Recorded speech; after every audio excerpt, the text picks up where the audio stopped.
tonight was the co-anchor of ESPN Sports Center for several years, now hosts The Big Show on MSNBC. Please welcome Keith Olbermann.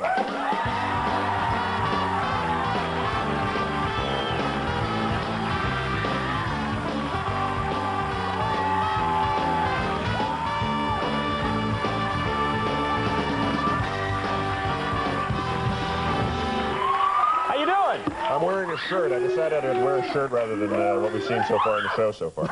You look terrific, by the way. Well, thank you very much. Yeah, you look very classy. Going through some big changes in your life, of course. Congratulations, The Big Show. Thank you. Seems to be doing very well. Yes, we've lasted through 3 months. Haven't been canceled. Do you have this? Did you have this experience anywhere in your life where you suddenly became a talk show host out of nowhere? No. No. Okay. I don't remember. It was a long, gradual climb through the 60s and 70s, peaking. No, I know what it's like. You come on with a new show. People on the street probably offering you advice. Yeah, go back to your previous employment or something like that. No. I heard that on the way in fact. That was very sad. That was me yelling at you.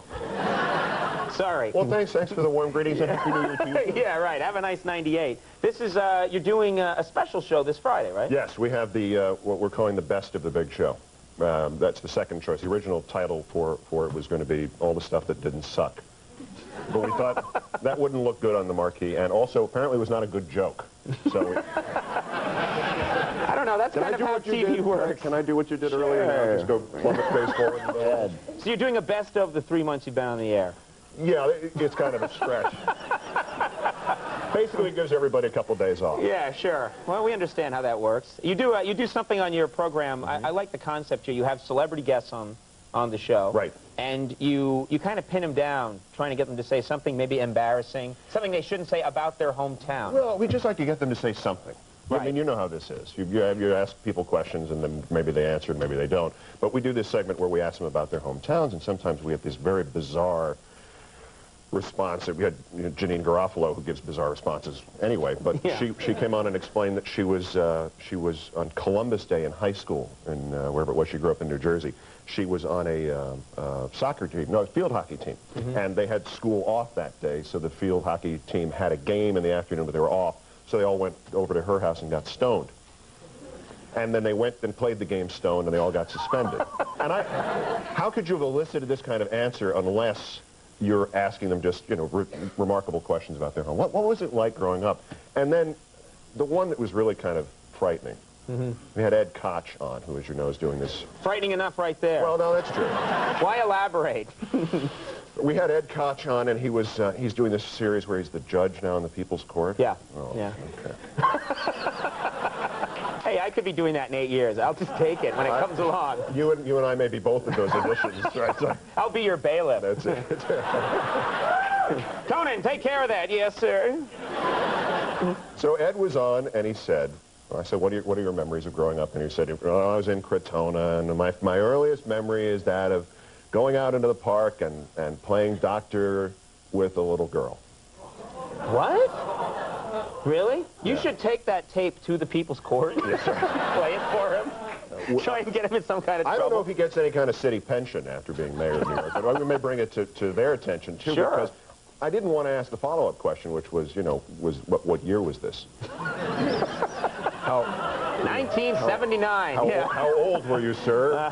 Well, I was curious about, I know you were doing, of course, a purely sports show. Yes. At one point. Yes. Now you've moved on. You have the whole world as your playground at this point. Yes. Do you miss the sports? Because I know you're a sports fanatic yourself. You have a huge baseball card collection. I do. I'm a memorabilia guy and a nostalgia guy for sports, but the current world of sports is just, obviously, if I was still interested in it, I'd still be doing that show. Right. So it became a little less than interesting. Yeah. Well, tell me about how big is this baseball card collection? I'm curious about it.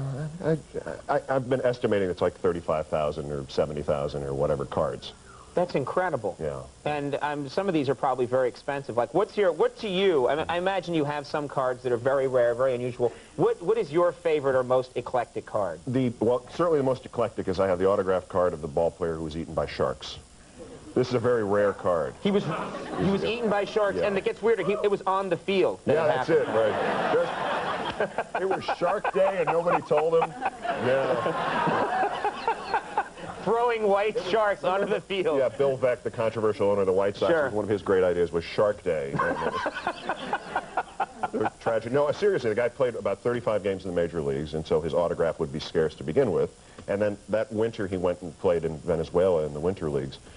He went swimming one day and got completely eaten by sharks. Yeah, so the autograph's very scarce, as were the remaining parts of his career. His career! All right, okay. Now, when you pitch straight forward, Andy, I mean, do you just go, like, figure on a spot? You don't think about it. Yeah. Just go. Yeah. He passed out halfway down. I'm about a minute away from it myself. Do you think, people make this this big fuss these days about the state of professional baseball? Yeah. Not having a commissioner, for example. Well, yeah, I mean, it's a key thing. The business is being run by a temp. Right. And for 5 years, they've got some guys, well, I'm not really going to hang the pictures here because I could not, I might be out of here real soon. Right. I mean, what's that? They make terrible decisions. It's like watching an alcoholic relative die slowly. It's a terrible thing for baseball. That's how you sum up watching baseball in '98. This guy wins the Cy Young Award in Montreal, the best pitcher in the National League, and they can't afford to keep him. So they trade him to Boston Red Sox. His name is Pedro Martinez. The Red Sox signed him to a $75 million contract. Money, by the way, I grew up in Boston. They never spent this money on anybody. They let people like Roger Clemens, oh, he's no good, let him go. Let him go. And then they throw all the money in the world at this guy. And he's got an out clause. After 3 years, if they're not in the playoffs, he can demand to be traded, and he can demand to be traded to one of, like, 8 teams. It's like, well, how about, what else can we give you here? If you don't like the manager, we give you another $1 million, or what? Per time you assault somebody in the crowd, you get an extra $2 million.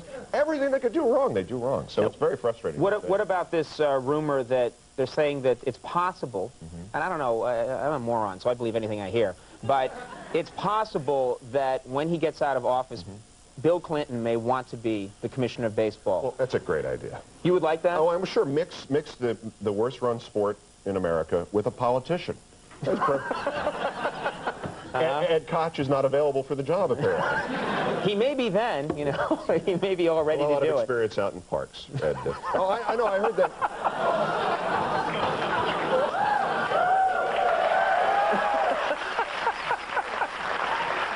Let me clear this up. I think the former mayor was like 5 years old. Yeah, that's good. For legal purposes, I'm glad that you said that. I'm praying that the former mayor was 5 years old. No, I heard that story too. I think it'd be great. I had a conversation with him in April, President Clinton, that is, about baseball at the Jackie Robinson game. And he knows the thing backwards and forwards, and sure, why not? Somebody should be commissioner. Anybody here at this panel would like to. Anybody in the audience could become the commissioner. I want the new commissioner of baseball to be Pam Grier. That's what I basically... And you know what we'll do? Refurbish the stadiums and everything. And you know what we'll do? We'll get away with we'll do away with the national anthem, and we'll play something else at the front of the game. Take it away, Max. Yeah. All right. You're very patriotic, Andy. I got to mention the big show is on MSNBC, and congratulations on that. Doing quite well for you. Monday through Friday from 8 to 9 p.m. And this Friday is the special Best of Year-End show. The stuff that didn't suck. The stuff that didn't... Hey, thanks so much for coming on. Very nice to have you on the program. Keith Olbermann, everybody. We'll take a break. We'll be right back.